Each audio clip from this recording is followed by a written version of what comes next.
Subscribe करें और bell दबाएं ताकि कोई खबर रह न जाए।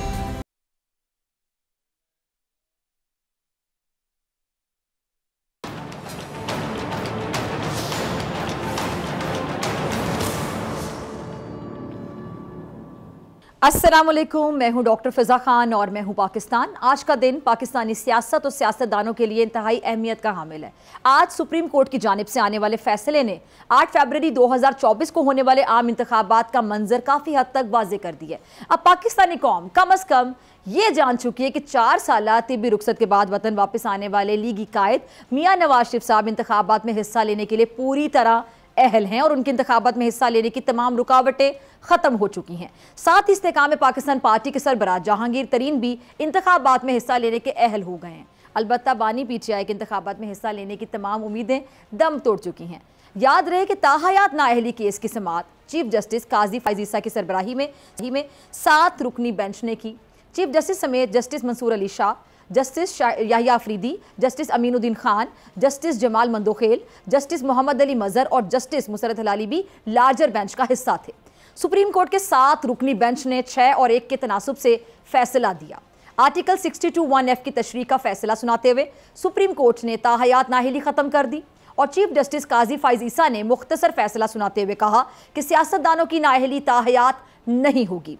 इलेक्शन एक्ट के तहत नाअहली की मुद्दत 5 साल तक है और नाअहली की मुद्दत का कानून जांचने की ज़रूरत नहीं है। जस्टिस याहिया अफरीदी ने इस फैसले से इख्तलाफ करते हुए कहा कि 62(1)(f) के तहत नाअहली ताहयात भी नहीं है और नाअहली अदालती फैसला मौजूद होने तक है। समीउल्लाह बलोच फैसला दुरुस्त था।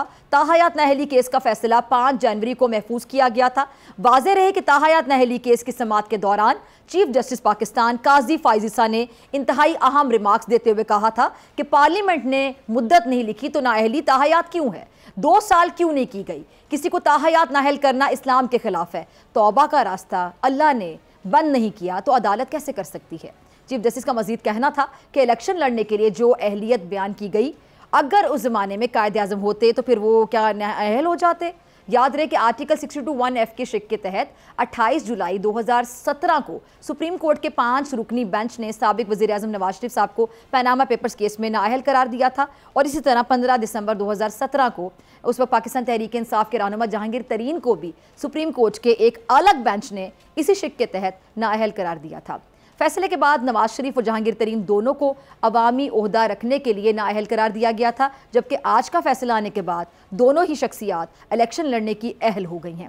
आज के फैसले और मुल्क की मौजूदा सियासी सूरत हाल और इंतखाबी माहौल पर बात करने के लिए मेरे साथ मौजूद मेहमान मौजूद हैं। मरियम औरंगज़ेब साहिबा किसी तारुफ की मोहताज नहीं। मरियम औरंगज़ेब साहिबा, सबसे पहले मैं आपसे जानना चाहूँगी कि सुप्रीम कोर्ट की जानिब से जो सियासतदानों की नाअहली के मुतालिक फैसला सुना दिया है और अब कोई सियासतदान 5 साल से ज़्यादा नाअहल नहीं होंगे, इस फैसले को आप कैसे देख रहे हैं? के बारे में फैसला नहीं है, ये इससे लार्जर इसके असरात पाकिस्तान पर पड़ेंगे और पाकिस्तान के आइन और कानून पर। आज अल्लाह ताला ने मोहम्मद नवाज शरीफ साहब जो 3 दफ़ा के मुंतखब वज़ीर आज़म थे, जो साकिब निसार साहब ने एक पर्सन स्पेसिफिक सुप्रीम कोर्ट की रूलिंग पास की थी ताहयात नाअहली की, जो जालिमाना थी, गैर मुनसिफाना थी, गैर आइनी थी, वो आज ख़त्म हुई है। और इसमें मैं पाकिस्तान की अवाम को भी मुबारकबाद देना चाहती हूँ क्योंकि सबसे ज़्यादा नुकसान मुल्क और अवाम का हुआ है। आज मोहम्मद नवाज शरीफ साहब अल्लाह ताला के फजलो करम से न सिर्फ सुप्रीम कोर्ट से, अवाम की अदालत में, अल्लाह ताला की अदालत में सुरखरू हो रहे हैं और वो शख्स जिसने ये अपने इख्तियार का नाजायज़ इस्तेमाल करते हुए ये फैसला दिया था, आज जब वो टीवी स्क्रीन पर देख रहे होंगे तो ये उनको तो माफ़ी मांगने का भी इख्तियार अल्लाह ताला ने नहीं दिया और ये मकाफाते अमल है। आपको याद होगा मियाँ मोहम्मद नवाज शरीफ साहब ने अपना फैसला और अपने ऊपर होता हुआ जो जुल्म था उसका फैसला अल्लाह ताला पे छोड़ा था और ये आज हम सब के लिए सबक है कि आप ये समझ लेते हैं कि ये मनसब, ये इख्तियार, ये कुर्सी, ये दफ्तर हमारे पास ताहयात है और आप ऐसे फैसले करते हैं जिनसे मनफी असरात सोसाइटी पे भी पड़ते हैं, मुल्क पे भी पड़ते हैं, लेकिन ये एक ना एक दिन ये इख्तियार भी ख़त्म होना है। ये हर चीज़ जो है वो हमेशा के लिए नहीं होती। तो हम सब के लिए ये मकाफाते अमल जो लोगों ने ये फैसले किए, आज वो अल्लाह ताला की पकड़ में है। एक वेस्टेड, एक पर्सन स्पेसिफिक फैसला करके आपने नवाज शरीफ साहब की तो इज्जत को और उनको नुकसान पहुंचाने की कोशिश की, लेकिन नहीं पहुंचा। आज अवाम 4थी दफ़ा उनको वज़ीर आज़म बनाने के लिए तैयार है, लेकिन आपने मुल्क के लिए जो नुकसान कर दिया उसका अभी हिसाब होना बाकी है। ठीक। अच्छा मरीम साहब, सुप्रीम कोर्ट के इस फैसले से सियासतदानों के सर पे जो लटकती नाअहली की तलवार है वो तो हट गई। नवाज शरीफ साहब, जहांगीर तरीन साहब इलेक्शन लड़ने के अहल हो गए हैं, तो क्या नवाज शरीफ साहब के रास्ते से तो तमाम रुकावटें ख़त्म हो गई, अभी भी उन्हें कानूनी तौर पर कुछ और मुश्किलात का भी सामना करना पड़ सकता है? मियां नवाज शरीफ साहब के लिए कभी भी कोई रुकावट नहीं थी। ये वक्ती फैसले थे, वेस्टेड फैसले थे, ये गैर मुनसफाना फैसले थे, गैर आईनी फैसले थे, ये जालिमाना फैसले थे, ये जबर पर मबनी फैसले थे। इन्होंने एक दिन ख़त्म होना था। इस बात का हमें भी इल्म था, मोहम्मद नवाज शरीफ साहब को भी इल्म था, और आज पाकिस्तान की अवाम इन फैसलों से मोहम्मद नवाज शरीफ साहब को सुरखरू होते हुए देख रही है। तो ये रुकावट वक्ती हो सकती है जो डालने की कोशिश की गई उन अशखास की वजह से, लेकिन आज अल्लाह ताला का निज़ाम देखें कि वो शक्लें छुपाते फिर रहे हैं, वो मुंह छुपाते फिर रहे हैं, और वो अल्लाह ताला की पकड़ में है। ठीक। अच्छा मरीम साहिबा, आर्टिकल 62(1)(f) के तहत नाअहली का तयन तो हो गया, क्या इससे सियासी मैदान में मौजूद जो बहरान है हम कह सकते हैं कि वो भी टल गया, और फैसले के तहत जो 2018 का समीला बलोच केस का फैसला है वो भी वापस लिया गया है, तो अब जो सजाएं सुप्रीम कोर्ट ने सुनाई थी उसका इदराक कैसे होगा? देखिए, वक्ती तो मैं समझती हूँ इस फैसले से जो लेवल प्लेइंग फील्ड का रोना रो रहे हैं, इस पे के मस्बत असरात पड़ेंगे। ये इंडोर्समेंट है कि हर किसी जमात के लिए लेवल प्लेइंग फील्ड है। आज पीटीआई जो सोशल मीडिया से उठाया हुआ दत्था ले गई थी सुप्रीम कोर्ट का, काफी इज्जत अफजाई वहाँ उनकी हुई है, और फिर ढिठाई और बेशर्मी से आके बाहर प्रेस टॉक कर रहे थे। असल में लेवल प्लेइंग फील्ड की आदत नहीं है, आरटीएस को बिठाकर रिजल्ट लेने की आदत है। तो ये फैसला के असरात पाकिस्तान की सियासत पे भी मस्बत पड़ेंगे, पाकिस्तान पे भी मस्बत पड़ेंगे, और इंशाल्लाह पाकिस्तान की आवाम वोट देकर नवाज शरीफ से छीना हुआ जो मैंडेट था वो वापस देगी। ठीक है मरीम साहिबा, बहुत शुक्रिया आपके वक्त के लिए। नाज़रीन, अब मेरे साथ मौजूद है माहिर कानून जहांगीर जदौन साहब, किसी तारुफ के मोहताज नहीं, और ताहिरा औरंगजेब साहिबा, आपका भी बहुत शुक्रिया ज्वाइन करने के लिए। जहांगीर साहब, मैं आपकी तरफ आना चाहूँगी। ताहयात नाअहली के हवाले से चेक के तनासुब से आने वाले फैसले और जो माजी का फैसला है उस पर आपकी मैं राय जानना चाहूँगी। एक कानून से मुख्तलिफ आरा या तशरीहात कैसे जन्म ले लेती हैं, इस बारे में बहुत बहस हो रही है आज। ये देखें, पहले जो फैसला समीउल्लाह बलोच का आया था उसमें 5 मेंबर बेंच था सुप्रीम कोर्ट का, और जो जज उसमें शामिल थे उसमें उमरता बंदयाल साहब से साकिब निसार, एजाज अल एहसन, शेख अजमत सईद और जस्टिस सजाद अली शाह। तो उस फैसले के बाद उमरता बंदयाल साहब ने काफ़ी जजमेंट दी जो उनके जहन में उन्होंने खुद ही चेंज किया कि ये लाइफ डिस्क्वालिफिकेशन जो है without declaration of the court और with declaration of the court जो है वो बहुत ज़्यादा है, ये एक नाइंसाफ़ी है और फंडामेंटल राइट के अगेंस्ट है कि आप किसी को, और ख़ुसूसन जब 184(3) की कार्रवाई होती है और आप किसी को लाइफ डिस्क्वालीफाई करते हैं, जिस तरह जहांगीर तरीन और मियां नवाज शरीफ और एक दो और को केस होंगे, तो उसमें तो इतनी बड़ी ज्यादती है कि किसी कोर्ट में ट्रायल भी नहीं होता, कोई राइट ऑफ अपील भी नहीं दिया जाता, और आप डायरेक्टली 184(3) के तहत जो है उसको डिस्क्वालीफाई करते हैं फॉर लाइफ। लेकिन अगर आपने किसी ऐसे केस के अंदर ट्रायल किया है, कोई डिक्लेरेशन आई है कोर्ट की, तो वो डिक्लेरेशन जो है वो आगे फिर एक कोर्ट, फिर दूसरी अपील होती है, फिर उसको सारी कोर्टें देखती हैं। तो अगर सारी कोर्टें देख के कोई फैसला करती है तो फिर भी वो कहते हैं कि लाइफ जो है वो जब तक डिक्लेरेशन रहेगी तो फॉर लाइफ जो है वो डिस्क्वालीफाई है। लेकिन उन्होंने कहा जी आइन के अंदर ऐसी डिक्लेरेशन का कोई प्रोसेस ही मौजूद नहीं है कि ये डिक्लेरेशन आया कोई ट्रिब्यूनल देगा, आया कोई इलेक्शन कमीशन की तरफ से आएगी, कोई कोर्ट होगा। और उनकी बात ठीक है कि कोर्ट ऑफ लॉ को जो प्रोसीजर और प्रोसेस डिस्क्राइब नहीं कि कौन सी कोर्ट ऑफ लॉ देगी।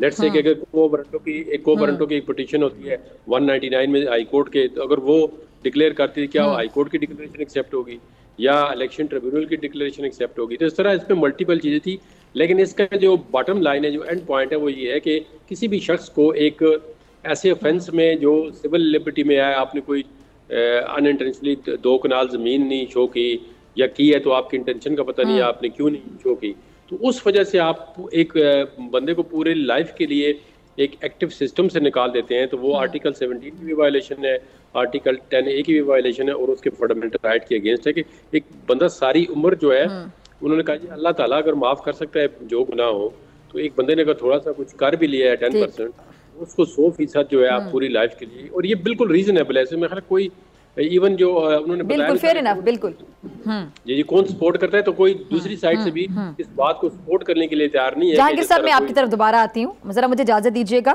पीपल्स रहमत ताज हैदर साहब हमारे साथ मौजूद हैं। बहुत शुक्रिया ताज हैदर साहब ज्वाइन करने के लिए। ताज हैदर साहब, ये ताहयात नाअहली के हवाले से फैसला आ गया है, कैसे देख रहे हैं आप, आपकी जमात इस फैसले को?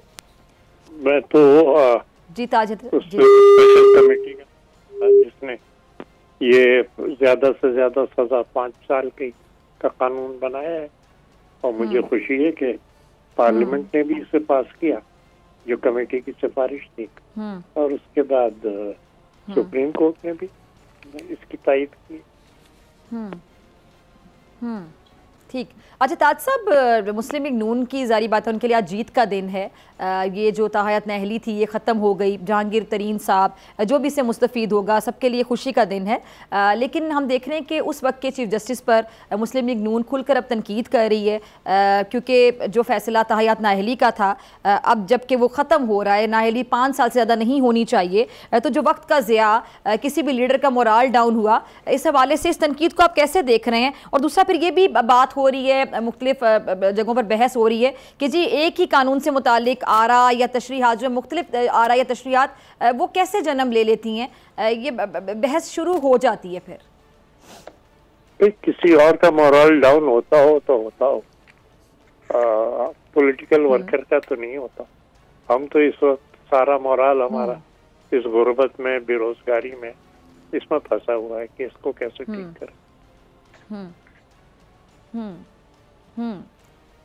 यानी ये जो 5 साल नाअहली के हवाले से फैसला था, ये ताहयात नाअहली के हवाले से जब दिया गया, जिसके बारे में भी दिया गया, तो आपको लगता है कि इससे किसी लीडर का वक्त भी ज़ाया नहीं होता, मोराल भी डाउन नहीं होता? नहीं, क्यों मोराल डाउन हो भाई? ठीक है, हाँ ठीक है, आपको लगता है कि नहीं होना चाहिए?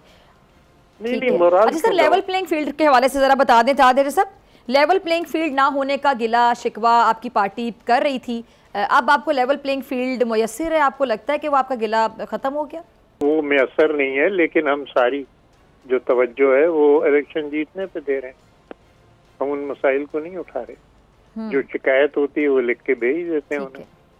बाकी तो सारा हम ये जो हमारे 10 पॉइंट्स हैं, इनको आवाम तक ले जाने के लिए सारा तवज्जो इस पे हमारी।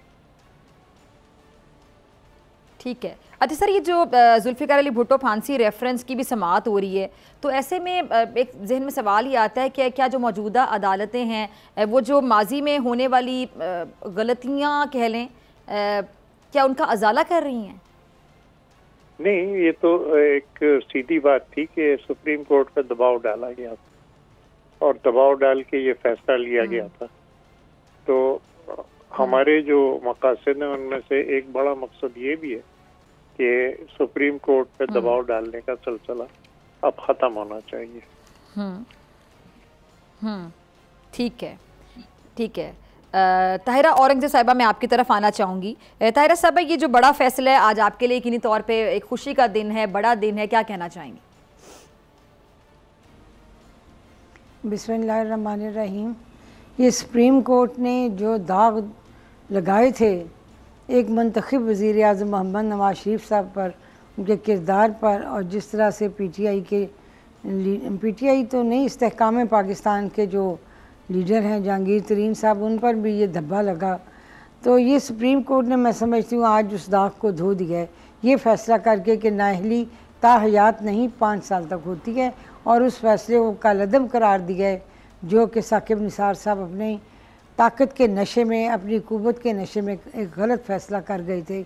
आज सुप्रीम कोर्ट ने उस फैसले को कालअदम करार दे के उन्होंने ये बता दिया कि नाअहली 5 साल तक है, और इससे मोहम्मद नवाज शरीफ साहब ना सिर्फ ये कि उसी सुप्रीम कोर्ट से सुरखरू हुए, बल्कि पाकिस्तान के 25 करोड़ अवाम के सामने भी सुरखरू हुए, और इसी तरह जहांगीर तरीन साहब भी सुरखरू हुए उस दाग से जो सुप्रीम कोर्ट ने उन पर ताहयात नाअहली का लगाया था। ये बड़ी खुशाइन बात है कि सुप्रीम कोर्ट अच्छे फैसले कर रही है, और इसी किस्म के फैसले होने भी चाहिए जो डेमोक्रेसी को पायदार और मजबूत बनाने के लिए, और एक मुंतखब वज़ीर आज़म को किसी भी हरबे से उनके उहदे से हटाने के लिए किए जाएं। ये अच्छे नहीं होते, इसके नताइज अच्छे नहीं होते। जहांगीर साहब, जिदोन साहब, आप समझते हैं कि किसी भी सियासतदान की जो ताहयात नाअहली है उसको बुनियादी हक से महरूम करने के मुतरादिफ है, और इससे यकीनी तौर पे वक्त का ज़िया तो होता है, जैसे कि नवाज शरीफ साहब ने फरमाया भी इस हवाले से कि जो इतना वक्त ज़ाया हुआ, लीडर का मोराल भी डाउन होता है, वक्त भी ज़ाया होता है। ज़ाहिरी बात है लीडर तो ज़ाहिरी बात है वो होता है किसी भी पार्टी को जो लीड करता है इसका मोराल डाउन नहीं होता। लीडर हमेशा कहते हैं अपने लोगों को कि मेरा मोराल डाउन नहीं है, लेकिन जब लीडर खुद ये कहे कि वक्त ज़ाया हुआ या गिला करे या शिकवा करे तो इट मीन्स कि वो कहीं ना कहीं इस चीज़ को महसूस करते हैं। नहीं, डेफिनेटली आप देखें अगर इन सारे केसों में कि इनका जो मियां नवाज शरीफ साहब का और जहांगीर तरीन साहब का केस था वो डिफरेंट था। इनको तो टारगेट करके डिसक्वालीफाई किया गया, फॉर लाइफ रिमूव किया गया है एक पॉलिटिकली मोटिवेशन और विच हंटिंग के जरिए। उसकी वजह यह है कि इनका केस डायरेक्ट सुप्रीम कोर्ट में लैंड करता है। 184(3) में इनको डिसक्वालीफाई किया गया था और कोई डिक्लेरेशन नहीं है किसी इलेक्शन कमीशन के लिए। इनके साथ तो सामने जो उस वक्त के चीफ जस्टिस थे वो पर्सनल हो गए या क्या हुआ है या किसी के कहने पर उन्होंने किया, ये तो आप देखें ना अब हकीकत है। अब इस सुप्रीम कोर्ट ने रियलाइज किया है कि आप एक पॉलिटिकल पार्टी के लीडर को या एक जो बंदा इलेक्शन कंटेस्ट करना चाहता है फॉर दैट मैटर, उसको आप लाइफ डिस्क्वालीफाई उसके फंडामेंटल राइट के अगेंस्ट है। जैसा कि मैंने अभी इंटरव्यू में आपको बताया कि एक बंदा अगर देखें ना कोई खुदा न खास्ता उस पर 10% कोई चीज़ साबित हो जाती है कि इसने थोड़ा सा कोई चीज़ थी वो इंटेंशनली छुपाई है, तो उसके लिए देखें ना अब एक टर्म जो है फॉर इलेक्शन जो है वो काफ़ी 5 ईयर जो है डिस्क्वालिफिकेशन वो काफ़ी है। लेकिन यहाँ पे तो एक बाकायदा मंसूबे के तहत जो अपने प्राइम मिनिस्टर थे नवाज शरीफ साहब, उनको एक डिसक्वालीफाई किया कि प्रॉपर प्लानिंग के जरिए कि आपने ये बेटे से तनख्वाह नहीं लिए, एक मतलब है पनामा से कामा निकाल लिया, फिर उसके अंदर डिसक्वालीफाई कर लिया। तो उनकी तो उस वक्त भी हम कह रहे थे कि ये जस्टिफिकेशन नहीं है और ये किसी भी कोई इंडिपेंडेंट सुप्रीम कोर्ट आएगी तो वो उसको सेटिसाइड कर दी। आज देखें ना सिर्फ काजी फाइसा साहब नहीं है बल्कि उनके साथ 5 जज और भी हैं मदद जज, सब ने एक जजमेंट 6-1 के से आई है, तो 6 जजों ने इससे इत्तेफाक किया है कि ये ज्यादती है। तो दूसरे जज साहब जो डिफर किया है वो भी अपनी फाइंडिंग देंगे तो उसमें पता चल जाए कि उन्होंने डिफरेंस किस पे किया है। क्या वो कहते हैं कि अगर कोर्ट से डिक्लेरेशन आ गई तो फिर ठीक है या नहीं ठीक है, वो बाद में देखेंगे। लेकिन मियां साहब के केस में, जहांगीर तरीन के केस में तो कोई डिक्लेरेशन ही नहीं कोर्ट थी। सुप्रीम कोर्ट ने खुद ही केस टेकअप किया 184(3), उसमें राइट ऑफ अपील भी नहीं था। अभी इसी सुप्रीम कोर्ट ने देखो 184(3) के साथ राइट ऑफ अपील भी रिकॉग्नाइज कर लिया है। तो अभी सुप्रीम कोर्ट जो है पार्लियामेंट की सुप्रीमेसी को, पार्लियामेंट की सोवरेनिटी को रिकॉग्नाइज कर रही है और उम्मीद करते हैं कि आइंदा भी जो भी चीफ जस्टिस आएंगे तो वो उनको इसी जो है पार्लियामेंट की जो सुप्रीमेसी है या सोवरेनिटी उसको एक्सेप्ट करनी चाहिए। अच्छा, इससे पहले मैं ताहिर साहब आपकी तरफ आऊँ, जहांगीर साहब ज़रा ये भी समझाइएगा कि अब जो उस वक्त के चीफ जस्टिस पे तनकीद हो रही है, मुस्लिम लीग नून ज़ाहिरी बात है अब वो खुलकर तनकीद कर रहे हैं, ये अब जब तनकीद हो रही है इससे एक मैसेज क्या जा रहा है? जैसा कि आपने भी कहा कि उन्होंने जो भी किया खुद से किया, किसी के कहने पे किया। एक चीफ जस्टिस अगर कोई डिसीजन दे रहे हैं और फिर दोबारा उसी डिसीजन के हवाले से कुछ साल के बाद जब जैसे कि वक्त भी ज़ाया हुआ, एक लीडर का मोराल भी डाउन हुआ, फिर दोबारा समझ आती कि नहीं ये तो गलत था, ऐसे नहीं होना चाहिए था, ये ऐसे होना चाहिए था, इससे एक कोर्ट के हवाले से क्या तासुर जाता है? देखिए, कोर्ट के हवाले से तासुर जाता है कि उस वक्त के जो जज थे वो पर्सनल हो चुके थे और जहांगीर तरीन को बैलेंस करने के लिए उन्होंने कहा जी अगर PMLN को अगर इनके लीडर को नायल करते हैं फॉर लाइफ तो PTI का जो है इमरान खान को उसके खिलाफ ज़्यादा स्ट्रॉन्ग केस था अगर इन्हीं पैरामीटर पे देखा जाए, लेकिन उसको उन्होंने बचा के जहांगीर तरीन को कुर्बानी का बकरा बना के उसको डिस्क्वालीफाई कर दिया कि दोनों पार्टियों से एक एक बंदे को लाइफ डिस्क्वालीफाई कर दिए। तो ये तो इंटेंशन उस वक्त भी लोग कह रहे थे, आवाज़ उठा रहे थे, लेकिन उस वक्त क्योंकि बेबस थे, अब सुप्रीम कोर्ट से तो बड़ी अदालत कोई नहीं, उसके बाद वो कहाँ जाते, तो उन्होंने तो फिर ज़ाहिर है जो उस वक्त भी आओ फरियाद थी या एक प्रोटेस्ट था जो पीसफुल या पार्लियामेंट्री लैंग्वेज में जो भी कर सकते थे उन्होंने किया। लेकिन अभी उसके बाद अब सुप्रीम कोर्ट ने रियलाइज़ किया है, इस तरह बेशुमार जजमेंट होती है ना, पहले एक जजमेंट आ जाती है तो बाद में अगर सुप्रीम कोर्ट उसको रिविजिट करती है तो वो देखते हैं जी इसको ओवर रूल कर दिया, उस वक्त प्रॉपर असिस्टेंस नहीं दी गई, या जो है वो मुसाकब नसार साहब ने उसको कोई पर्सनल उसके लिए यूज़ किया। आप देखें ना उनकी वीडियो भी तो है, वो कहते हैं जी ये 2-4 या 2 MP MNA तो मेरा 1 मिनट का काम है, उनको मैं इस तरह उड़ा देता हूँ। तो इस तरह की चीज़ें जब चीफ जस्टिस ओपनली कहता है, उसकी वीडियो रिकॉर्डिंग है या उनको जो मुख्तलिफ जगह पे हम उनकी पर्सनल पे अटैक नहीं करते बतौर चीफ जस्टिस जो है इस तरह का, तो फिर वो कंडक्ट जो है वो ज़ाहिर है कभी न कभी उसमें आता है ना। आप देखें जुल्फ़िकार अली भुट्टो को जिन लोगों ने फांसी दिया वो कहते हैं जुडिशियल मर्डर है, तो वो भी तो जजेस ही थे सुप्रीम कोर्ट जिन्होंने उनकी जो है सजाए मौत ठीक है। को ताज हैदर साहब, मैं आपकी तरफ आना चाहती हूँ। ये जहांगीर साहब एक बड़ा अहम पॉइंट रेज कर रहे हैं कि उस वक्त के चीफ जस्टिस ने जब ये फैसला दिया तो अब जाहिर बात है उनकी जानिबदारी के हवाले से सवालात उठाए जा रहे हैं कि शायद जानिबदारी नज़र आ रही थी इस फैसले में, गैर जानिबदारी नहीं थी। आप इस चीज़ को कैसे देखते हैं? अब तो वो चीफ जस्टिस नहीं हैं, वो माजी के चीफ जस्टिस हैं। क्या उनको भी बुलाकर पूछा जा सकता है कि आपने फैसला किस तरह दिया था, आपको क्या समझ आया था? क्योंकि आज ये फैसला अब इस तरह समझ आ रहा है जो कि सामने आया है कि नाअहली 5 साल से ज़्यादा नहीं होनी चाहिए, ताहयात नहीं होनी चाहिए। हमें एहतियात से काम लेना चाहिए और ये जो है ना कि किसी के इंटेंशंस को हम क्वेश्चन करने लगे तो इसमें एक नए वो इल्ज़ामात और काउंटर इल्ज़ामात और ये सिलसिला शुरू होता है और जो असल मसाइल हैं भूख के, अपने बेरोजगारी के, महंगाई के, गुर्बत के, उनसे तवज्जो हटती है। तो इस वक्त बल्कि जो चीज़ हो गई वो ठीक है, किसी से गलती हो गई, दरगुजर से काम लेना चाहिए और आगे की तरफ बढ़ना चाहिए। ये चीज़ एडवाइजेबल नहीं है कि फलां जिम्मेदार है कि हम कीचड़ी उछालते रहे हर वक्त। हमें यानी आपका कहना है कि जो हमारे बड़े इश्यूज हैं, मईशत को कैसे ठीक करना है, रोजगार के मौके कैसे फराहम करने हैं, मुल्क को तरक्की की राह पर कैसे गामजन करना है, हमें उसके बारे में बात करनी चाहिए। हमें उस पर बात करनी चाहिए। ये सीरियस इशू है, इस पे तबादला ख्याल। ठीक है जी। ताहिरा साहिबा में आप ठीक है ताहिरा साहिबा मैं आपकी तरफ आती हूँ। तीनों मेहमान मेरे साथ मौजूद हैं, आपसे मुलाकात होगी नाज़रीन ब्रेक के बाद।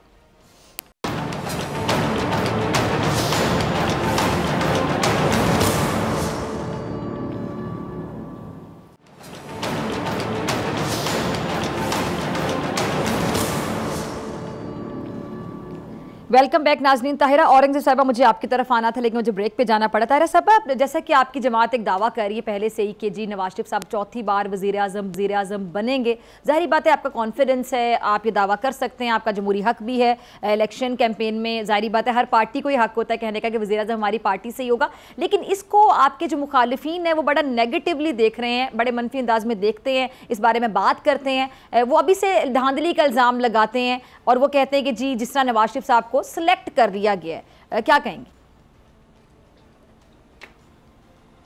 देखें, ये तनकीद जो है सियासत में चलती रहती है। सियासी जमातें जो हैं उनका जो मोटो होता है, उनका जो टारगेट होता है, उनकी जो अचीवमेंट होती है वो एक बड़े मकसद के लिए होती है।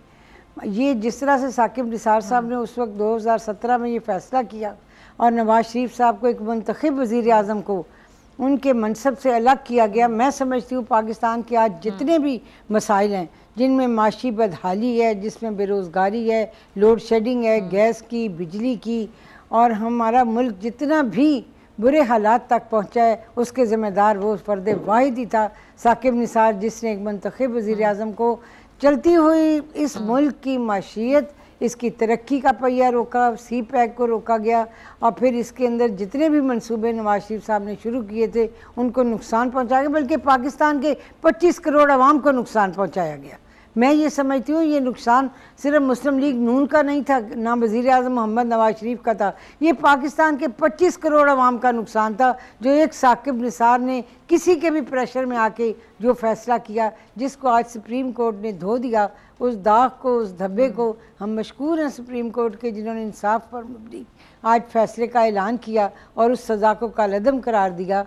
और दूसरी बात ये आपने फरमाया कि जी आपके मुखालिफिन तो प्रोपेगेंडा करते हैं सियासी जमातों में, इलेक्शन के दिनों में बहुत सी बातें होती हैं, बहुत सी बातें चलती हैं और हमारा ये यकीन वासिक है कि इंशाअल्लाह ताला पाकिस्तान को जिस शख्स ने 3 मरतबा माशी तरक्की और इन पाकिस्तान को खुशहाली की तरफ गामजन किया है, इंशाअल्लाह इस दफा इस इलेक्शन में भी कामयाबी। जैसे कि आपने मुखालिफिन की बात की कि मुखालिफत करते रहते हैं, अपनी राय का इजहार करते रहते हैं, तो आपकी इस टाइम पे सबसे बड़ी मुखालिफ पार्टी जो कि पीछे 16 महीने आप लोगों के साथ एक पेज पर रही, तारीफ़ें करते थे बिलावल साहब, शहबाज शरीफ साहब की, शहबाज शरीफ साहब भी बिलावल को पसंद करते थे, लेकिन अब बड़ी तनकीद कर रहे हैं बिलावल साहब और तुंदो तेज़ नश्तर तनकीद के बरसाए चले जा रहे हैं नून लीग पर।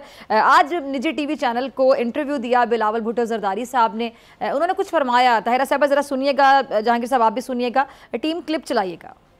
तो सुना। जहांगीर साहब, आपकी तरफ आने से पहले मैं ताहिरा साहब का कमेंट लेना चाहूंगी। जी ताहिरा साहब, आपने बिलावल साहब को सुना, क्या कहेंगी? लाडले के हवाले से भी बात कर रहे हैं, उमर के हवाले से भी बात कर रहे हैं, और बाकी भी आपने सुना।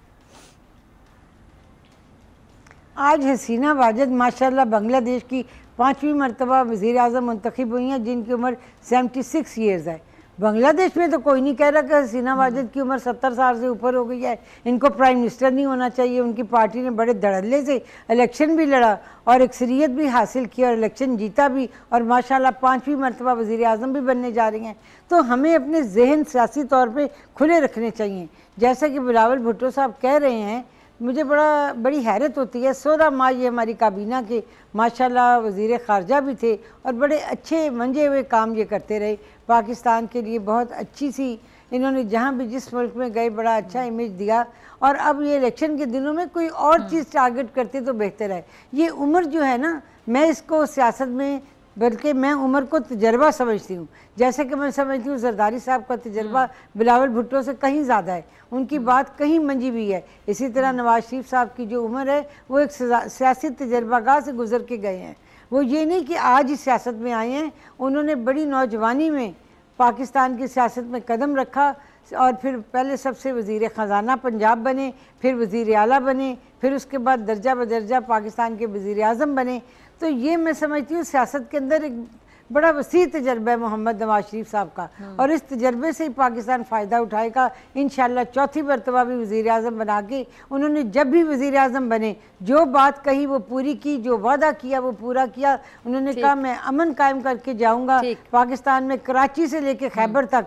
2017 में अमन भी कायम हुआ, आपने देखा होगा। दहशतगर्दी का खात्मा किया गया, लोड शेडिंग का खात्मा किया गया, नए पावर प्लांट्स लगाए गए, गैस की लोड शेडिंग ख़त्म की गई, पाकिस्तान को तरक्की दी गई। रोटी का रेट 2 रुपये था जो आज 20 रुपये की हो गई है।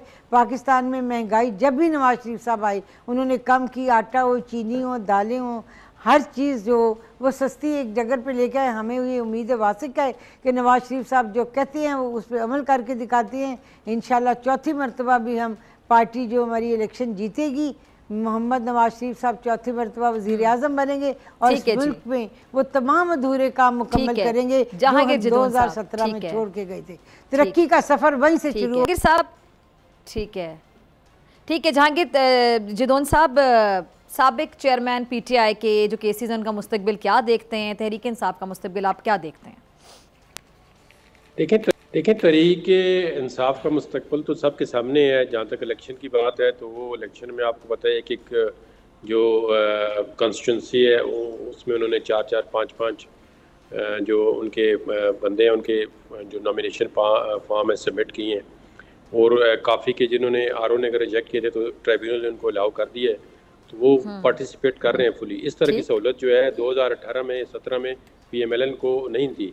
उनके तमाम लीडरान जो है वो अंदर जेल में थे, और अब इनको मतलब एक अपॉर्चुनिटी दी गई है कि ये आप इलेक्शन लड़े। दो के उनके खिलाफ एलिगेशन है जिन लोगों के खिलाफ 9 मई की उनके अलहदा केसेस हैं, लेकिन जो बाकी हैं लोग अगर वो कोर्ट ऑफ लॉ या लॉ को फेस कर रहे हैं तो उन पे मेरे में कोई पाबंदी नहीं है इलेक्शन लड़ने पे, और काफ़ी हर जगह से जो है वो इलेक्शन में सब पार्टिसिपेट कर रहे हैं।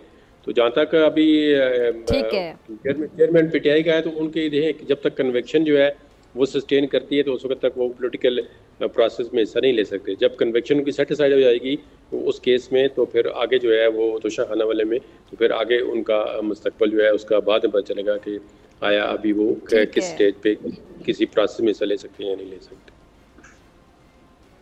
ठीक है जी, बहुत शुक्रिया तमाम मेहमानों का। नाज़रीन आपसे ब्रेक के बाद एक अहम इशू पर मैं बात करने जा रही हूँ। मेरे साथ एक अहम मेहमान मौजूद होंगे, देखते रहिए बोल न्यूज़।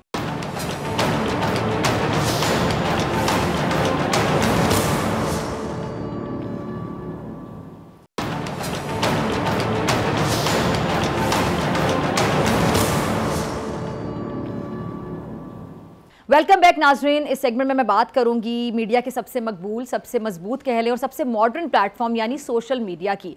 अच्छा, आपको याद होगा एक ज़माना था जब बाखबर रहने के लिए लोग अखबारात पढ़ते थे, अच्छा ज़माना था वो। और अखबार के बगैर मुझे याद पड़ता है कि कोई घर के जो बड़े हैं उनकी कुछ सुबह नहीं होती थी, हम देखते थे कि नाश्ते के साथ अखबार हाथ में होता था और वो पढ़ा जा रहा होता था। फिर क्या हुआ कि वक्त बदल गया, साइंस और टेक्नोलॉजी ने तरक्की कर ली और साथ ही साथ मीडिया भी प्रिंट से इलेक्ट्रॉनिक और फिर इलेक्ट्रॉनिक से डिजिटल एज में दाखिल हो चुका है। बगैर किसी शक व शुबे के रिवायती मीडिया, ख़ासतौर पर अगर मैं अखबारों की अहमियत की बात करूं तो उनकी जो सदाकत है वो आज भी अपनी जगह कायम है, वो मोतबर समझी जाती है। लेकिन इस बात से भी हम इनकार नहीं कर सकते कि जो मौजूदा दौर है उसमें सोशल मीडिया एक बड़ा ताकतवर हथियार का रूप धार चुका है। अब ये पॉजिटिव है नेगेटिव है वो अलग बहस है। दुनिया भर में जो सोशल मीडिया सारिफीन है, आपको पता है कि उसकी तादाद अब करोड़ों में है और ये ना सिर्फ हमें मुतासिर कर रहा है बल्कि मैं ये कहना चाहूँगी कि इसके जो असरात हैं वो हमारी जो मुल्की पॉलिसियाँ हैं, सियासी मामलात हैं, हर जगह पर हमें नज़र आते हैं।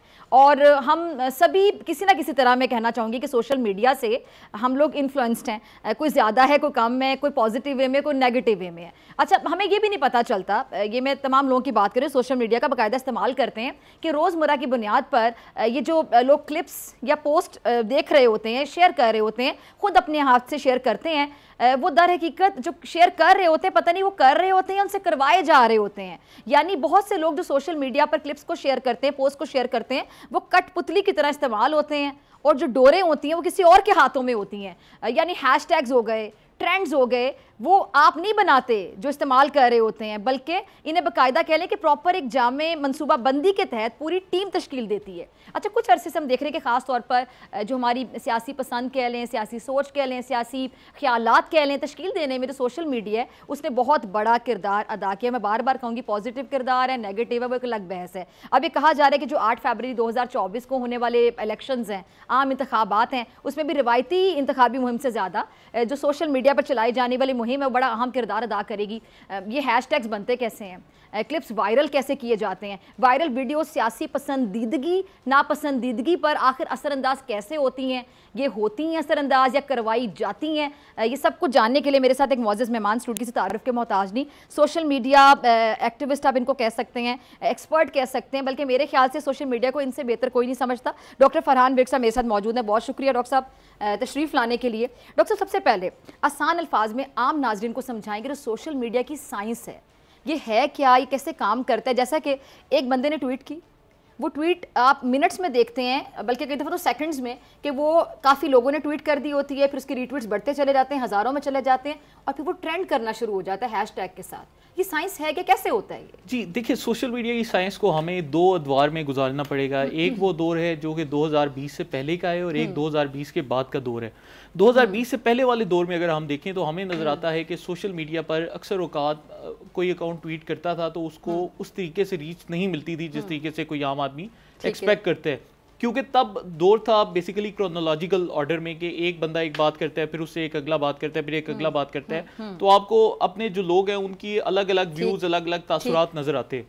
2020 के बाद से क्या हुआ कि सोशल मीडिया पर आर्टिफिशियल इंटेलिजेंस की मदद से ऐसे एडवांस्ड एल्गोरिथम्स आ चुके हैं कि अब डिजिटल मीडिया प्लेटफॉर्म्स लोगों को ग्रुप कर देते हैं कि मतलब आपके एक महसूस पार्टी के हक में नजरियात हैं तो आपका एक पूरा क्लस्टर बना दिया जाता है। एक शख्स है, उसके किसी और पार्टी के हक में नजरियात हैं, उसका अलहदा क्लस्टर बना दिया जाता है। तो अब क्या होता है कि जो आप बात करती हैं वही बात आपके जो हमख्याल लोग हैं, वो चाहे ट्विटर पर हों, चाहे टिकटॉक पर हों, चाहे फेसबुक पर हों या किसी भी प्लेटफॉर्म पर हों, वो उन तक पहुंचाई जाती है। और ये काम एल्गोरिथम्स के जरिए से किया जाता है, जो कि अब आज के दौर में अब ये हो रहा है कि एक शख्स जो बात करता है वही उससे मिलती जुलती बात उसको दोबारा से रिकमेंड होती है, फिर दोबारा से रिकमेंड होती है, तो वो एक साइलो में रहना शुरू कर देता है। तो आज के दौर का जो डिजिटल मीडिया है वो काफी हद तक तब्दील हो चुका है और लोगों को उनकी मर्जी की चीजें बार बार प्लेटफॉर्म्स दिखाते हैं। अच्छा, ये जो नेगेटिविटी हम देखते हैं डॉक्टर फरहान, ये इसको आप कैसे देखते हैं? इसमें तो कोई मेरे ख्याल से दो राय ही नहीं है कि ये आगाज इसका कैसे हुआ था। पाकिस्तान तहरीक इंसाफ कोई क्रेडिट जाता है ये नेगेटिविटी फैलाने का कि वहाँ से स्टार्ट हुआ, और I am really sorry to say उस टाइम पे आप भी उस टीम का हिस्सा रहे हैं, लेकिन बाद में आपको एहसास हुआ कि गलत था ये। लेकिन चलें, हमें आपके यहाँ बैठने का फ़ायदा होगा कि आप ये बता सकते हैं, क्योंकि आपने बड़ा करीब से देखा कि वो ऑपरेट कैसे किया जाता था। जो PTI का पूरा सोशल मीडिया एक नेटवर्क था और किसी की भी कैरेक्टर असैसिनेशन भी शुरू कर दी जाती थी, किसी को भी टारगेट किया जाना शुरू कर दिया जाता था। इंस्ट्रक्शंस कहाँ से आती थी, कैसे किया जाता था ये? जी देखिए, इसकी इंस्ट्रक्शंस तो हमें बिल्कुल टॉप से आती थी। हमारे तो मतलब हमें डायरेक्ट हिदायत मौसूल होती थी पार्टी क़यादत की जानिब से, और क़यादत से मेरा मतलब है कि इमरान खान की जानिब से कि आप लोगों ने सोशल मीडिया पर ये वाला ट्रेंड चलाना है, इस तरीके से काम करना है। चेयरमैन पीटीआई खुद भी इन्वॉल्व होते थे, इंटरेस्ट लेते थे इसमें बहुत ज्यादा। मेरे ख्याल से वो जब वजीर आजम भी थे तब भी उनका तकरीबन 50% से ज्यादा टाइम डिजिटल मीडिया को पॉलिसिंग करने के ऊपर ही गुजर जाता था, अपनी टीम से कोऑर्डिनेट करने में। और जब वो पीटीआई के चेयरमैन थे उस दौर में भी उनका इसी तरीके से, यानी अपने मुखालिफिन पर तनकीद करके या करवा कर वो बड़ा खुश महसूस करते थे, अच्छा महसूस करते थे। ये चीजें आपको तो नजर आएंगी ना, आप देख लेंगे उनके जो स्पोक्स पर्सन थे, जो बंदा सबसे ज्यादा एग्रेसिव होता था, जो सबसे ज्यादा बदतमीजी से मुखालिफिन से बात करता था, उसी से उसको पार्टी में प्रमोट किया जाता था। हमें तो इस पार्टी में सेन चेहरे हुकूमत के बाद से स्पेशली नजर ही नहीं आए। और यही जो चीज़ थी इसके ऊपर हमारे इख्तिलाफ शुरू हुआ कि यार ठीक है, सोशल मीडिया की हद तक तो हमने एक एग्रेसिव रवैया अपना लिया, लेकिन जब आप गवर्नमेंट में आ रहे हैं तो आपका एटीट्यूड डिफरेंट होना चाहिए, लेकिन हमें वो चीज़ नजर नहीं आ रही। ठीक है, अच्छा इसमें हमने देखा कि एक काफ़ी बड़ी तादाद में कुछ सहाफ़ी भी हैं जो बाकायदा उस एजेंडे को सपोर्ट कर रहे होते हैं, प्रमोट कर रहे होते हैं, रीट्वीट कर रहे होते हैं। और मैं तो अक्सर कहती हूँ सोशल मीडिया ब्रिगेड इनकी वहाँ पर है, और तूफ़ान बदतमीज़ी बर्पा किया होता है, तहजीब की धज्जियाँ उड़ाई जा रही होती हैं, किरदार कुशी की जा रही थी, किसी औरत को नहीं बख्शा जा रहा था, किसी के करैक्टर पे बात हो रही है। जजेस आप देख लें, आपकी मंशा के मुताबिक फैसला आएगा तो ठीक है, नहीं आता तो आप जजेस की किरदार कुशी करना शुरू कर देते हैं। तो ये जो लोग काम कर रहे हैं, हमने पिछले दिनों में प्रोग्राम भी किया था, ये बाकायदा पे रोल पर हैं, इनको पे किया जाता है, इनकी क्या दिलचस्पी होती है, क्या इंटरेस्ट होता है? देखिए, इसमें जो कुछ सेंट्रल फिगर्स हैं जो कि प्रोपेगेंडा को आगे फैलाते हैं, वो तो बिल्कुल पेड हो सकते हैं, और हमारे दौर में भी था और ये सिलसिला एक चलता है। लेकिन जो इनकी ज्यादातर वर्क फोर्स है, उनका माइंडसेट समझने के लिए आपको मेरी जो पहली बात है, जो मैंने आपको बताया कि 2020 के बाद से सोशल मीडिया एल्गोरिथम्स लोगों को एक अलग अलग बबल में डालते जाते हैं। ठीक है। तो अब अगर आप एक महसूस पार्टी के बबल में आ गए हैं, जहां पर एक जो मेन इन्फ्लुएंसर्स हैं वो नफरत फैला रहे हैं, तो जितने भी लोग उनसे मुतासिर हैं उनको हर रोज ये मवाद नजर आएगा। आपको एक दिन नजर आएगा, दूसरे दिन नजर आएगा, तीसरे दिन नजर आएगा, एल्गोरिथम्स वो चीजें ऑटो प्रमोट करेंगे। तो क्या होगा कि वक्त के साथ साथ वही लोग आपको इंतहा परस्ती की जानिब जाते हुए नजर आएंगे। फेक फॉलोअर्स के हवाले से भी आपने बड़ी तहकीक की, फिर आपने वो जो अपना एक्सपीरियंस है सोशल मीडिया पर शेयर भी किया, फिर इंस्टा के हवाले से मुझे याद है आपने चैलेंज भी किया था, वो भी जरा शेयर कीजिएगा। जो फेक फॉलोअर्स हैं, वो हमारा टिकटॉक के ऊपर बुनियादी तौर पर चैलेंज था। चैलेंज ये था कि तहरीक इंसाफ ने दावा किया कि उनके साबका जो चेयरमैन है वो जब टिकटॉक पे आए तो उनकी वीडियो पर तकरीबन कोई 200 मिलियन या 300 मिलियन व्यूज का वो दावा कर रहे थे। तो मैंने उनको उसका एक अकाउंट बनाकर जिसके तकरीबन 1000 फॉलोअर्स थे, उसकी एक वीडियो पर 20 मिलियन व्यूज लाकर दिखा दिए। तो मैंने कहा कि यार देखें, अगर प्लेटफॉर्म मैनिपुलेशन करनी है तो ये चीज तो मतलब हम भी आपके साथ करते थे, हमें भी उन चीजों का पता है। तो इन चीजों के साथ आप एक मकबूलियत का जाली तासुर कायम नहीं कर सकते। ठीक है। अच्छा, ये जो रियासत मुखालिफ एक प्रोपेगेंडा चल रहा होता है, बतौर मुहिब्बे वतन पाकिस्तानी आपको भी दुख होता होगा, मुझे भी बहुत तकलीफ़ होती है वो देख कर कि फ़ौज के ख़िलाफ़, इदारों के ख़िलाफ़ जिस तरह बुग्स भरे अल्फाज का इस्तेमाल किया जा रहा होता है। और इसका निशाना आप भी बन चुके होंगे, मैं भी, कि फ़ॉर एग्ज़ाम्पल अगर हम अपने इदारे की तारीफ़ करते हैं, हम अपने फ़ौज की तारीफ़ करते हैं, हम अपने शोहदा को खिराज तहसीन पेश करते हैं, उनकी कुर्बानियों को हम नहीं रायगा जाने देंगे, हम तो उसके बारे में हमेशा बात करेंगे, अच्छी बात करेंगे। जो बात करता है रियासत के हक़ में या इदारों के तारीफ़ करता है, उनको भी इस बदतमीज़ी का सामना करना पड़ता है, उनको भी तनकीद का सामना करना पड़ता है इस सोशल मीडिया ब्रिगेड की जानिब से। क्या समझ आता है, क्या चाहते हैं ये लोग? जी देखें, ये कोई भारत के लोग तो नहीं हैं, ये तो पाकिस्तान के लोग हैं। मेरा जो इनसे बुनियादी इख्तिलाफ राय बना वो बना भी इसी चीज़ पर था कि 7 साल जब मैंने इस पार्टी की हिमायत की तो इस अरसे के दौरान इस आर्मी का जो स्टैंस था इस पार्टी का, वो pro army, pro state, pro Pakistan, इन 3 चीज़ों के ऊपर था। जब हमने देखा कि वो बुनियादी नजरिए से ये हटना शुरू हो गए और आहिस्ता आहिस्ता रियासत पाकिस्तान को नुकसान पहुंचाना शुरू हो गए हैं, तो कोई भी जो गैरतमंद पाकिस्तानी है वो इन चीज़ों की सपोर्ट नहीं कर सकता। और मैंने भी इसी फैसले के तहत इनसे साइडलाइन होने का फैसला किया। मुझे लगता है कि करते क्या है कि जब भी कोई जर्नलिस्ट रियासत के हक में, पाकिस्तान के हक में बात करता है, उसको सिस्टमेटिकली टारगेट किया जाता है, उसको इतनी गालियां दी जाती हैं कि वो आवाज़ें खामोश हो जाएं। और जब वो आवाज़ें खामोश होती हैं फिर इनको खुलकर खेलने का मौका मिल जाता है कि ये रियासत के खिलाफ मायूसी फैलाएं। और आपको ये बयानिए गुज़िश्ता 1.5 साल में नजर आ रहे हैं कि जी पाकिस्तान से भाग जाओ, ये मुल्क नाकाम हो जाएगा, ये मुल्क डिफॉल्ट हो जाएगा, जी ये मुल्क को हम श्रीलंका बना देंगे, जी ये हो जाएगा। हमने इन लोगों के आगे सरेंडर नहीं करना। जो भी लोग इस खौफ से कि हमें गालियां पड़ती हैं और खामोश हो जाते हैं, उनकी खामोशी को ये लोग अपना कामयाबी जानकर मजीद एंटी पाकिस्तान किस्म का नैरेटिव थ्रो करते हैं और हमने ये चीज़ थ्रो नहीं करने देनी। अगर हम इनको रेजिस्ट करेंगे तो जितने लोग डिजिटल मीडिया पर हमें बहादुर नजर आते हैं, हमें उनके भागने की रफ्तार इतनी ज्यादा तेजी से नजर आती है। तो ये तो इनके इस तरह लगता है कि जिस तरह पता नहीं ये भारतीय एजेंसियों के पेरोल पर काम कर रहे हैं। ये पाकिस्तान के खिलाफ बात करते हैं, पाकिस्तान के हक में जो बात होती है उसकी नफी करने के लिए आ जाते हैं, आपको लथारने के लिए आ जाते हैं। आज आप बात कर लें पाकिस्तानी रियासत के हक में, मैं बात कर लूँ, मेरा मुल्क है, मैं अपने मुल्क के लिए बात करूंगी।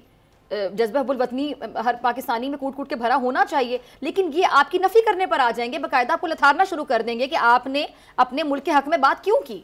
जी देखें, इसमें हमें देखना पड़ेगा कि तहरीक इंसाफ के अंदर बाकायदा ऐसे एंटी स्टेट एलिमेंट्स इंस्टॉल करवाए गए हैं। गुज़िश्ता 1.5 साल के दौरान एक वो रिटायर्ड मेजर साहब हैं, वो जो लंदन से बोलते हैं, उनकी एक लीक कॉल भी मंजर आम पर आई जिसमें उन्होंने भारतीय राह का एक टाउट साफ़ी है रोहित शर्मा, उसके साथ वो अपने ज़ाती मसाइल डिस्कस कर रही हैं, और वो जो रोहित शर्मा है उसने भी बाद में इतराफ़ किया कि ये कॉल बिल्कुल दुरुस्त है। तो जब ऐसे अनासिर पार्टी का बयानिया बनाएं, लेकिन अब इससे ये पार्टी इस गुनाह से बरी नहीं हो सकती, क्योंकि ये जो शख्स है साबका मेजर, जिसको बार बार जो है ये इख्तियार दिया गया रियासत को बदनाम करने का, तो इसमें इनकी पार्टी की टॉप क़यादत शामिल थी। हमारे पास वो हमारी एक और एंकर पर्सन है, उन्होंने स्क्रीन शॉट्स भी शेयर किए जिनमें उस मेजर साहब की जो सी एक ट्वीट्स हैं, मतलब अब तो वो उनका कोर्ट मार्शल हो गया, उनकी ट्वीट्स साबका चेयरमैन तहरीक इंसाफ खुद अपने पार्टी के ग्रुप्स में शेयर कर रही हैं। तो जब आप ऐसे अनासिर को बगैर किसी चेक एंड बैलेंस के अपनी पार्टी के मेन स्ट्रीम बयानिए में दाखिल करेंगे तो आपके ऊपर भी सवाल उठेंगे। अच्छा, दूसरी एक पॉइंट मेरे ज़हन से निकल ना जाए, कुछ सहाफ़ी हमारे जो वहाँ पर हैं, मैं किसी का नाम नहीं लेना चाह रही थी, लेकिन अब सबको पता है कि क्या कौन कौन क्या क्या कर रहा है बैठ के, कुछ ट्विटर स्पेसेस में भी जाते हैं और ये लोग बात करते हैं और बाकायदा लोगों को पंप किया जाता है और लोगों को बाकायदा इस चीज़ की तरफ मोटिवेट किया जाता है। अपनी तरफ से मोटिवेशनल स्पीकर बने हुए ना, नेगेटिविटी फैलाते हैं कि ये रियासत मुखालिफ बयानिया का इजहार करें, ये लोग भी ट्वीट करें। यंगस्टर्स जो हैं 18, 19, 20, 21 इस एज के जो लोग हैं, ऐसे सहाफ़ियों का किरदार आप कैसा देखते हैं? जी देखें, इन ऐसे जो सहाफ़ी हैं ये इस वक्त एक बहुत बड़ी मुश्किल में फंस चुके हैं। मुश्किल उनके लिए क्या है कि इमरान खान ने जो पॉलिटिक्स का एक स्टाइल अपनाया वो डेमागॉग स्टाइल था, पॉपुलिस्ट नैरेटिव था। इसमें क्या होता है कि आपको अपने फॉलोअर्स के दिमागों में बार बार डोपामीन देनी पड़ती है। डोपामीन वही जो आपको सिगरेट पीने से मिलती है, वही आपको ऐसे बयानिए से भी आपको डोपामीन मिलती है। ये साइंटिफिक रिसर्च है। तो जब आप लोगों को डराएंगे कि यार तुम तबाह हो जाओगे, तुम्हारा मुस्तकबिल तबाह हो जाएगा, तुम्हारे मुल्क में कुछ नहीं बचने वाला, तुम्हारी नस्लें जो सी गुलाम रहेंगी, तो क्या होता है कि इन लोगों के जहनों से डोपामीन रिलीज होता है। अब आपको डोपामीन की एक मिकदार हर वक्त इन लोगों को देनी पड़ती है ताकि वो आपसे जुड़े रहें। अगर आप वो डोपामीन नहीं देते तो वो लोग आपसे अलहदा होना शुरू हो जाते हैं। तो इनका भी जो ये जो सहाफ़ी हैं, इनको मजबूरन वही बयानिया अपनाना पड़ रहा है जो कि इमरान खान का है। अगर ये वो बयानिया नहीं देंगे तो फिर क्या होगा कि इनके यूट्यूब चैनल्स या इनके जो सोशल मीडिया प्लेटफॉर्म्स हैं वो वक्त के साथ साथ खत्म होना या डेड होना शुरू हो जाएंगे। तो चूंकि अब वो एक जिला वतन भी हो चुके हैं और उन्होंने यूट्यूब को अपना एक ज़राए आमदन भी बनाया हुआ है, तो YouTube पे लोगों की फैन फॉलोइंग लेने के लिए उनको वही एंटी स्टेट बयानिया अपनाना पड़ रहा है जो कि इनको पार्टी की जानिब से दिया जा रहा है। अच्छा, 9 मई के हवाले से भी मैं चाहती हूँ कि हम बात करें कि 9 मई को जो तूफ़ान बदतमीज़ी बर्पा किया गया सोशल मीडिया पर, बाकी जो होता रहा वो तो हम देखते रहे, उसकी तो जितनी मजम्मत कीजिए कम है। सोशल मीडिया पर जो बाकायदा कुछ लोग घरों से बैठ कर भी इस बयानिए को बाकायदा आग देते रहे, फैलाते रहे इस हवाले से, और पहले तो मानते ही नहीं रहे ना कि हम लोग थे, पहले तो कहते थे हम थे ही नहीं। फिर इनकी जब शक्लें नज़र आई, इनकी आइडेंटिटी नज़र आई, तो पता चला कि यही लोग थे। कोर कमांडर हाउस, फौजी तनसीबात, शोहदा की यादगारों तक को इन्होंने नहीं छोड़ा। ये जो सोशल मीडिया पर 9 मई के हवाले से होता रहा, इसके हवाले से जरा बताइए। देखिए, मैं इसके ऊपर एक बड़ा इंटरेस्टिंग चीज़ आपसे शेयर करूंगा कि कल ही सोशल मीडिया पर एक CCTV फुटेज रिलीज हुई। अब 9 मई के दिन एक शख्स हॉस्पिटल वाली जो एक दूसरी एक शख्स जो डंडे के साथ गाड़ियों के शीशे तोड़ है। 9 मई को जिस दिन ये वीडियो बनाई गई, उस दिन उस वीडियो में सिर्फ ये नजर आ रहा है कि एक इंसान डंडे के साथ गाड़ियों के शीशे बार बार तोड़ है और पीछे से एक शख्स खड़ा होकर बोल रहा है कि ये बंदा जी पुलिस के डंडे के साथ गाड़ियों के शीशे तोड़ है। और मुझे उसकी समझ नहीं आई कि यार एक बंदा डंडे से गाड़ियों के शीशे तोड़ है तो पीछे बंदा क्यों बोल रहा है कि पुलिस के शीशे से तोड़ है, ना वो चीज वाजे है और ये बोलने का मकसद क्या है। और ये जो वीडियो है ये आप जी और ये जो वीडियो आप देखें साबका चेयरमैन तहरीक इंसाफ के अकाउंट से तकरीबन हर हफ्ते 1.5 हफ्ते के बाद शेयर होती रही कि जी ये अपने लोग थे एजेंसियों के और इस तरीके से वो इल्जामात लगाते रहे। कल प्रॉपर CCTV फुटेज आई है कि वो शख्स जिसके हाथ में डंडा था वो तहरीक इंसाफ का पार्टी वर्कर था और वो पुलिस एहलकारों से वो डंडा बाकायदा छीन कर लेकर गया। मैं बल्कि चाहता हूं कि आप शो में भी वो फुटेज चलाएं। तो इस तरीके से 9 मई को ही बाकायदा प्रॉपर प्लानिंग के तहत ना सिर्फ ये कि एक तरफ तबाही का इनका मंसूबा था, दूसरा मंसूबा ये भी था कि हमने रियासती इदारों पर इल्जाम लगाने और उसके सबसे बड़े सबूत जो उनसे हैं वो अब जाकर हमारे सामने आ रहे हैं। अब ये जो हॉस्पिटल वाली वीडियो आई है उस पर जितना अफसोस किया जाए उतना कम है। जी देखें, जंग के दौरान तो आप तस्वुर ही नहीं कर सकते। आप जंग में भी अब आप देखें कि इसराइल ने गजा में अस्पताल को किया, पूरी दुनिया शोर मचाने लग पड़ी और यहाँ पर हमारे सामने कि जी एक सियासी लीडर को जी 1 या 2 दिन के लिए जी कैद में डाला गया और आप इस तरीके अच्छा, से मुझे इनकी एक मुनाफिकत समझ नहीं आती है। मैं खुलकर बोलूंगी मुनाफिकत, कि ये एक जानिब फौजी तनसीबात पर इन्होंने हमला किया, 9 मई को जो कुछ हुआ वो सबके सामने है, कोई मुहिब वतन पाकिस्तानी ऐसा करने का सोच भी नहीं सकता। शोहदा के लवाहिकीन, जो शोहदा के अहले खाना है, वो किस तरह आप गम से निढाल थे, उन्होंने अपना जज्बात का इजहार किया कि शोहदा की यादगारों तक को उन्होंने नहीं छोड़ा। फिर साथ ही कह देते हैं कि फौज हमारी है, फौज आपकी है, आप फौज से अगर मोहब्बत करते हो, फिर 9 मई को क्या कर रहे थे आप लोग? जी देखिए, ये यहाँ पर उनका वही पॉपुलर स्टाइल ऑफ जो पॉलिटिक्स है ये आ जाते हैं। अब ये लोग करते क्या हैं कि इनकी कोशिश होती है कि हम माशरे के हर सेगमेंट के दिमाग को टैप करते जाएं। कोई गरीब होगा तो उसके फ़ायदे की बात करेंगे, कोई नौजवान होगा उसके फ़ायदे की बात करेंगे, कोई बुजुर्ग होगा तो उसकी फ़ायदे की बात करेंगे। लेकिन जब हुकूमत में आएंगे तो इनका जो चेहरा आएगा वो आएगा उस्मान बुज़दार, वो आएगा एहसन जमील गुज्जर। अब होता क्या है और शहबाज गिल जैसे पैराशूटर्स। हमारे माशरे में मतलब लोग वो भी हैं जो कि आर्मी के ऊपर एक तनकीद भी करते हैं, एस्टेब्लिशमेंट तनकीद भी करते हैं, कुछ लोग वो भी हैं जो उनके हक में भी हैं।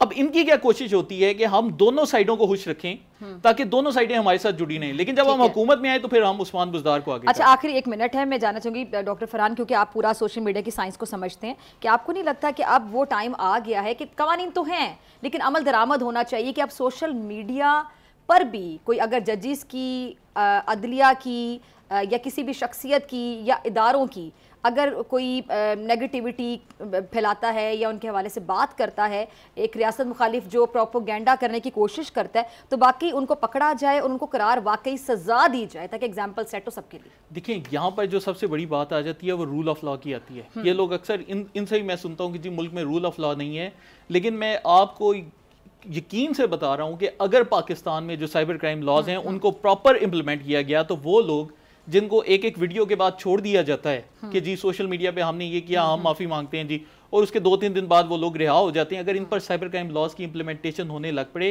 तो उन लोगों को कम से कम 3 से 7 साल कैद की सजा हो। तो अभी भी मेरे ख्याल से हमारे इदारों का एक रवैया काफ़ी लीनियंट रहा है। वो चाहते हैं कि जी लोग समझ जाएं और वो सॉफ्टवेयर अपडेट्स हो जाएं, 2-3 दिन पकड़े छोड़ दें ताकि ये लोग ठीक हो जाएं। लेकिन अगर ये मसला हमने इदारों ने बाकायदा साबित किया कि वो अपने लोगों से मोहब्बत करते हैं, अगर हम कानून लेकिन को इन लोगों ने ये साबित नहीं किया। 9 मई एग्जाम्पल है कि ये इदारों का एहतराम, इदारों से मोहब्बत करते हैं। बिल्कुल ठीक है जी, आपका लास्ट कमेंट, मुझे क्लोजिंग की तरफ जाना है। बस मैं यही कहना चाहता हूँ कि जी अगर हम रूल ऑफ लॉ को इम्प्लीमेंट करेंगे तो इसकी सजाएं बहुत सख्त हैं। ठीक है, तो अभी भी हमारे लोगों को चाहिए कि होश के नाखुन रहें और जो एक महदूद बाउंड्री है क्रिटिसिज्म की, आप उसके अंदर रहकर तनकीद करें, उस पर आपकी इज्जत भी होगी और हमारे माशरे में भी अमन फैलेगा। ठीक है डॉक्टर साहब, बहुत शुक्रिया आपके तशरीफ लाने के लिए, और इसी के साथ मुझे दीजिए इजाज़त। आपसे मुलाकात होगी इंशाल्लाह कल सेम टाइम सेम चैनल। अगर ज़िंदगी ने वफा की, दुआओं में याद रखिएगा, अपना बहुत ख्याल रखिएगा। अल्लाह निगहबान।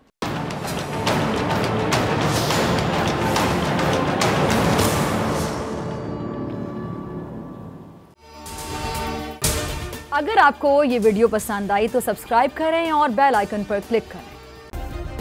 सब्सक्राइब करें और बेल दबाएं ताकि कोई खबर रह न जाए।